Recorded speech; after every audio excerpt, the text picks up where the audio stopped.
Hola chicos, en la clase de hoy vamos a entender cuál es el concepto que se considera adecuado entre las dos concepciones de la lengua, si es español o si es castellano. Para eso, en esta clase vamos a entender algunos conceptos históricos para que te quede claro por qué el origen de estas dos concepciones.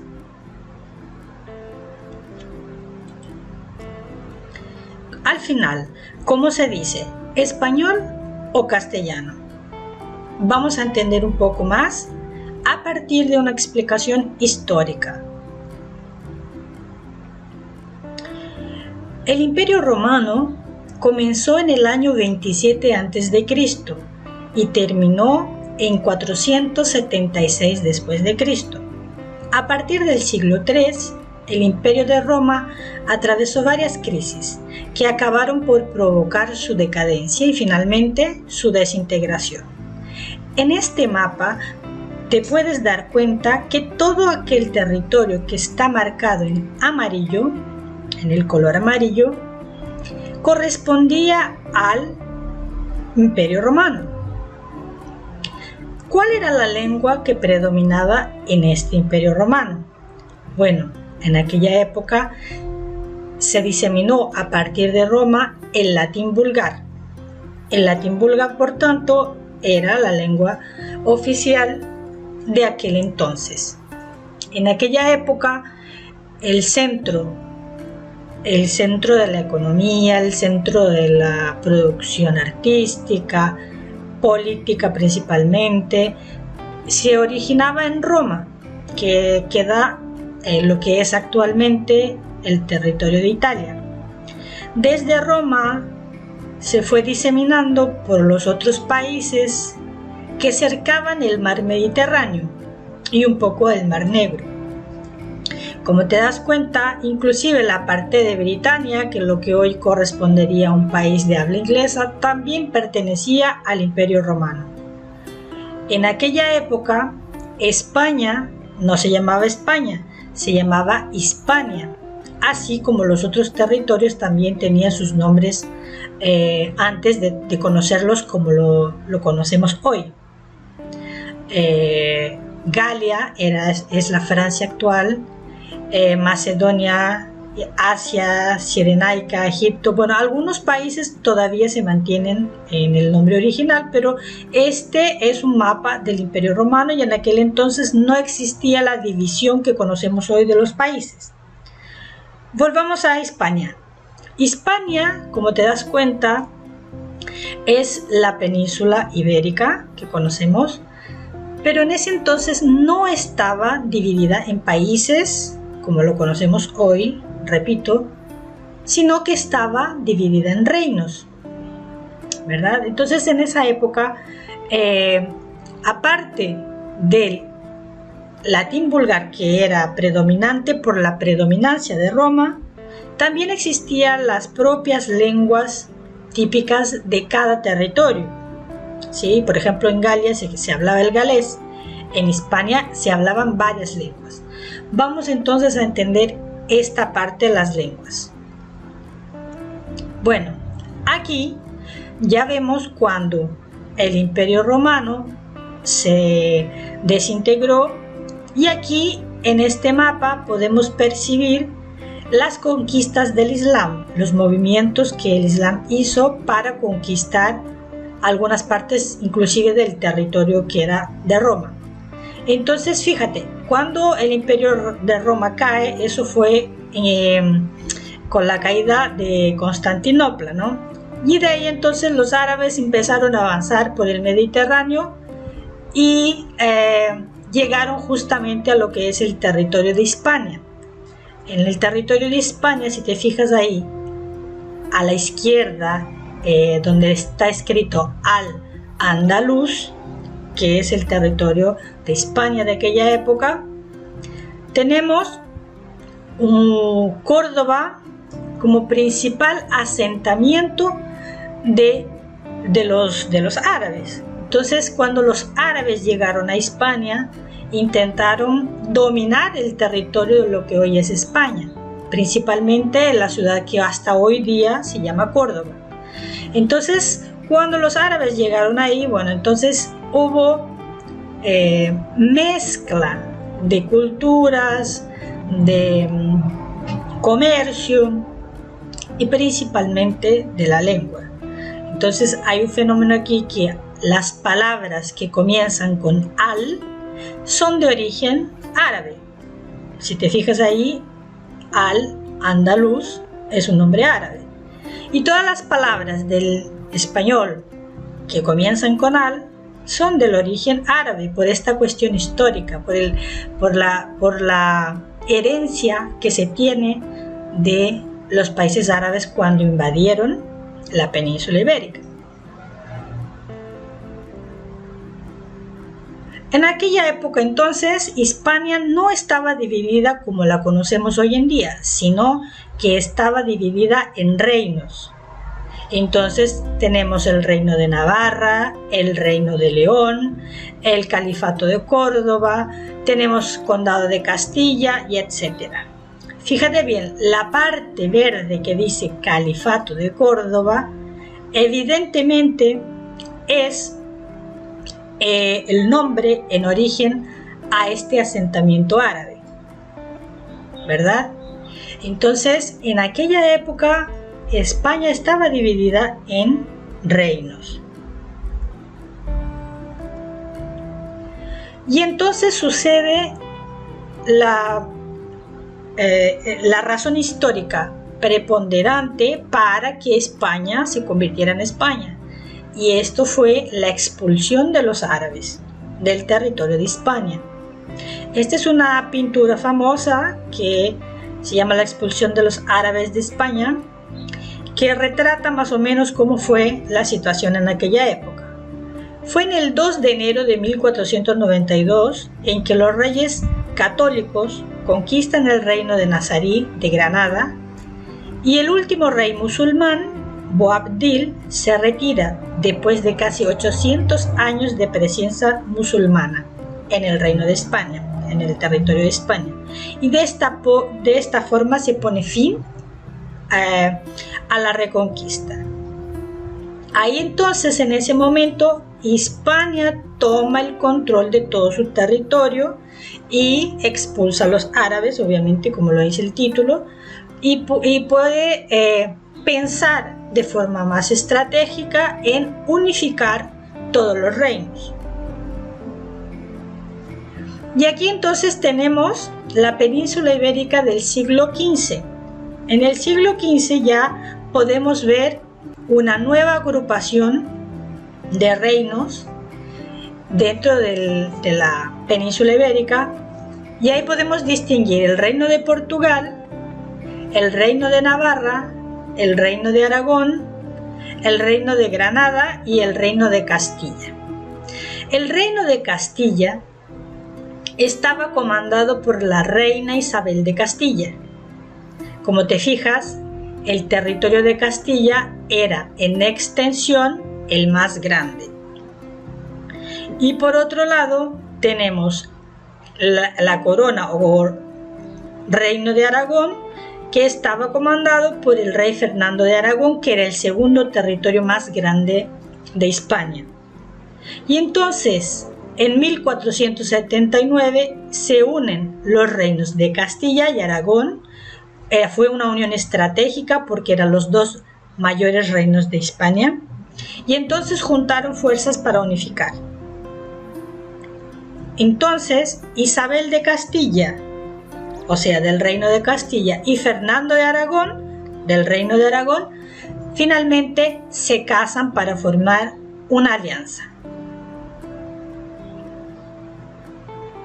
Al casarse los reyes católicos, unifican los territorios y la lengua castellana, pasando a llamarse lengua española, que vigoraría en toda España. Aquí quiero hacer una explicación rápida de por qué se dice que unificaron la lengua castellana. Porque, como ya te había dicho anteriormente en este mapa, la mayor extensión en territorio era del reino de Castilla. y en Castilla se hablaba el castellano. La reina de Castilla, que era Isabel la Católica, era una reina muy influyente, muy importante y muy poderosa. Por lo tanto, cuando se unifican todos los reinos, la lengua oficial en todo ese territorio de Hispania sería el castellano, porque la reina era del reino de Castilla, entonces ahí se hablaba el castellano. Obviamente que la lengua de la reina era el castellano. Como ella era muy importante y el territorio era vasto, entonces predominó la lengua castellana. Claro que hay otras lenguas en ese mismo territorio, porque ya existía el catalán, ya existía el vasco y etcétera. Y en ese entonces surgió un problema, digamos así, político. Las personas decían, bueno, ¿cómo es que si somos todos de Hispania, ya estamos unificados como Hispania, ¿por qué tenemos que hablar el castellano? Si el castellano es del antiguo reino de Castilla y el reino de Castilla ya no existe. ¿Y por qué no podemos decir entonces que hablamos aragonés o hablamos navarrés, ¿no? O las otras lenguas, los otros dialectos que se hablan dentro de todo el territorio de España? Entonces la reina, para que esto no causara un problema político mayor, ¿qué fue lo que hizo? Unificó todos los territorios, claro, entonces pasó a denominar la lengua oficial como lengua española, para que no diera conflicto ahí entre los pueblos que habían sido unificados. Volviendo un poco, sobre el Tratado de Tordesillas, que fue firmado el 7 de junio de 1494 por los reyes de Portugal y Castilla, fue lo más parecido a un acuerdo para dividir el mundo. La ironía fue que dividían un mundo desconocido que aún no conocían claramente. Entonces, ese tratado fue importante, ya que Hispania se correspondía como Hispania, el reino de Portugal ya se formaba como un Portugal, y a partir de las conquistas siguientes era necesario también dividirse las conquistas que vendrían de territorios. Ahí aparece un personaje muy importante llamado Cristóbal Colón, que se especula que era de origen genovés, italiano, pero hay otras teorías que decían que era portugués. Cristóbal Colón era un navegante mercader y tenía la idea de conquistar nuevos territorios para la corona que lo apoyase. De hecho, Cristóbal Colón había pedido ayuda a la corona portuguesa, pero la corona portuguesa no lo apoyó. Entonces, Cristóbal Colón le pide ayuda a la reina católica. Bueno, ahí tenemos una pintura en la que se retrata la posible pedida de Cristóbal Colón de ayuda a la reina. Y la reina entonces le dice, vas a conquistar territorio para España, entonces te vamos a financiar la expedición y te vamos a dar todo lo que necesitas para que vayas a las Indias. Y ahí está Cristóbal Colón despidiéndose de la reina en el puerto de Palos. 3 embarcaciones fueron importantes: la Pinta, la Niña y la Santa María, que fueron las carabelas con las que Cristóbal Colón salió a la expedición. En aquella época mucha gente estaba en desacuerdo con la idea de Colón, porque decían que la tierra era plana y cuando se acabara entonces lo que se conocía con el actual territorio, los barcos se caerían al infinito. Pero Colón no creía en eso y acreditaba que la tierra era redonda. Entonces, si él partía de un punto, llegaría al punto calculado considerando el tamaño, la forma de la Tierra. Entonces, Colón, pensando que iba a conquistar tierras en la India, llegó entonces a tierra.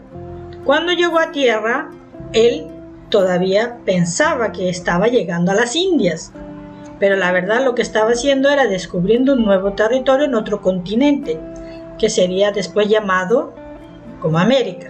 Entonces esta pintura aquí retrata el descubrimiento de América, que fue en el siglo XV, cuando Cristóbal Colón inició la conquista de América, llegando por primera vez al continente americano en 1492. Esta fecha es importante, ya que fue el día 12 de octubre de 1492, y a partir de ese momento, en todos los países de habla hispana se celebra el Día de la Hispanidad, día 12 de octubre. Vamos a ver aquí ahora un video de cómo fue ese momento en que Colón y los reyes católicos tuvieron ese contacto de vuelta a las tierras españolas con las riquezas que él consiguió en América y las llevó a España para los reyes.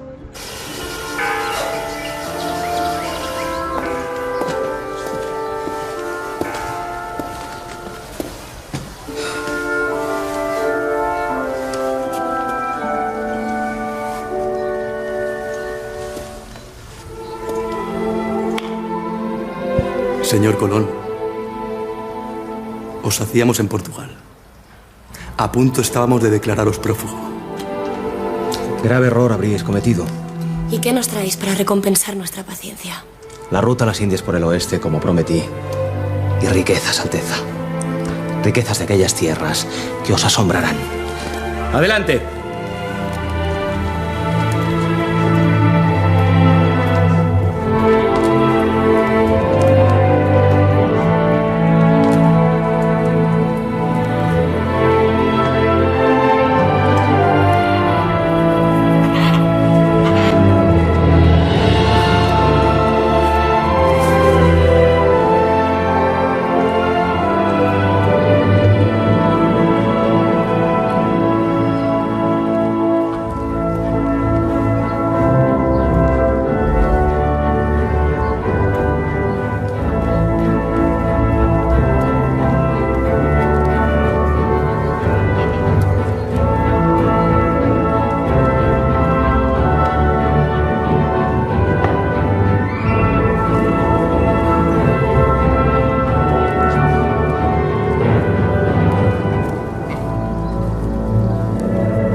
Grandes cosas aguardan a vuestro reino por haber creído en mí. Y juntos, os prometo que las llevaremos a cabo.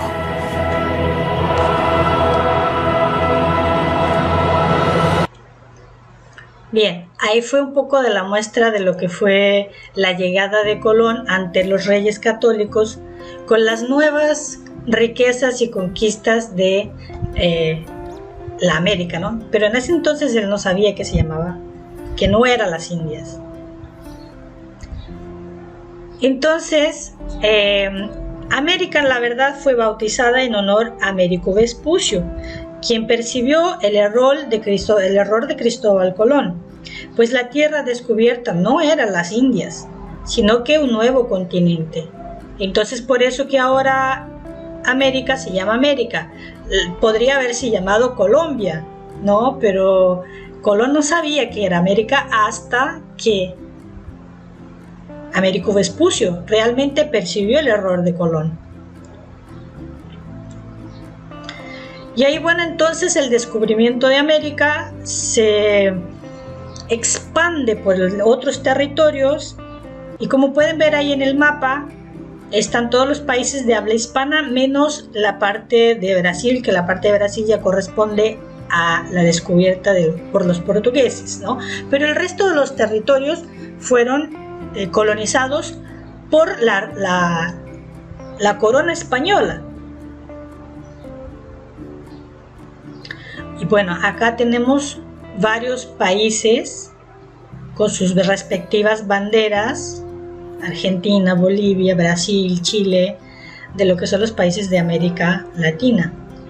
Costa Rica, Colombia, Cuba, Ecuador, El Salvador, Guatemala, Haití, Honduras, México, Nicaragua, Panamá, Paraguay, Perú, República Dominicana, Uruguay, Venezuela.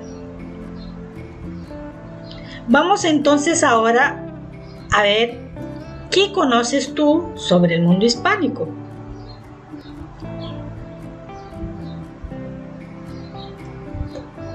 ¿Conoces la canción La Cucaracha? Seguro que sí la conoces. ¿Conoces el guacamole? El guacamole es parte de la cultura gastronómica de México y es un platillo muy conocido en todo el mundo. Como ya sabes, el guacamole es a base de aguacate o palta también llamada, y tomate, cebolla y otros aliños. ¿A qué conoces también algo de literatura hispánica? Tenemos el famoso libro y personaje que se llama El Quijote de la Mancha, que fue escrito por Miguel de Cervantes. Este libro es muy importante porque marca un hito del antes y después de la literatura hispánica. Fue un libro que marcó una referencia en la literatura. En el cine también conocemos un personaje famoso que se popularizó en los seriados de los cuadros, de los cartoons, y que es el Zorro, que ya también se han hecho películas, seriados y etcétera. Bueno, también la televisión. En la televisión podemos ver las típicas novelas mexicanas con sus personajes muy conocidos aquí en Brasil: María del Barrio, La Usurpadora, que fueron personajes que han marcado varias generaciones. También tenemos las novelas infantiles, que también marcaron bastante presencia aquí en Brasil. Esta de aquí es Carrusel, la original, ¿no? La que es de México. En la música tenemos a los cantantes latinos que hacen bastante éxito en todo el mundo, y una de las representantes más conocidas hoy en día es la cantante Shakira.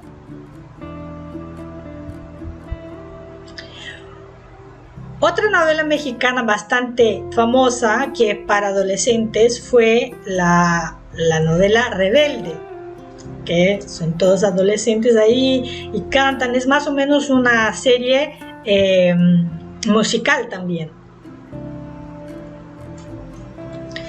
Cultura. En cultura también tenemos varias cosas que conocemos del mundo latino, como por ejemplo el tango argentino. ¿Quién no conoce el tango argentino, verdad? También conocemos algunos productos que vienen de países vecinos, como el vino chileno, por ejemplo. Este de aquí es muy famoso, todo el mundo lo conoce. Conocemos algunos animalitos típicos, como estos simpáticos amigos que se llaman llama, que lo encontramos en la región del altiplano chileno, boliviano y peruano. Son especies de camélidos acostumbrados a vivir en situaciones extremas del desierto. Ahora vamos a hacer un ejercicio. ¿Hablas español o no hablas español? Vamos a un trabalengua. Pablito clavó un clavito en la calva de un clavito. En la calva de un clavito Pablito clavó un clavito. Vamos a repetirlo. Pablito clavó un clavito en la calva de un clavito. En la calva de un clavito, Pablito clavó un clavito. A ver si lo repites y lo ensayas tú solo. Vamos, repítelo tú mismo.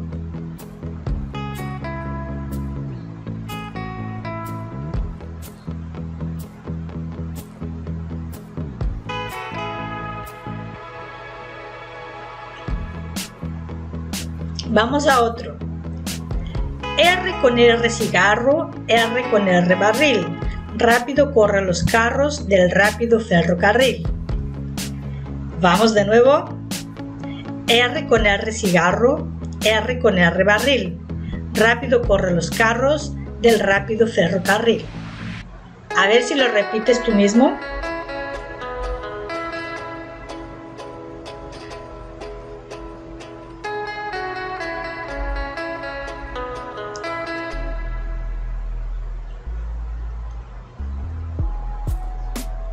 Bueno, espero que te haya gustado la explicación de lo que es el español o castellano. Ya percibimos que es una nomenclatura histórica que tiene que ver con una representatividad de identificación de la lengua, de la época de unificación de los reinos de España.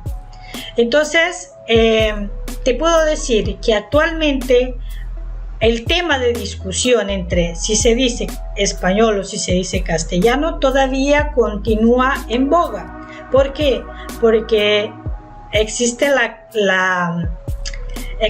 percepción de que esa discusión es una discusión de colonización.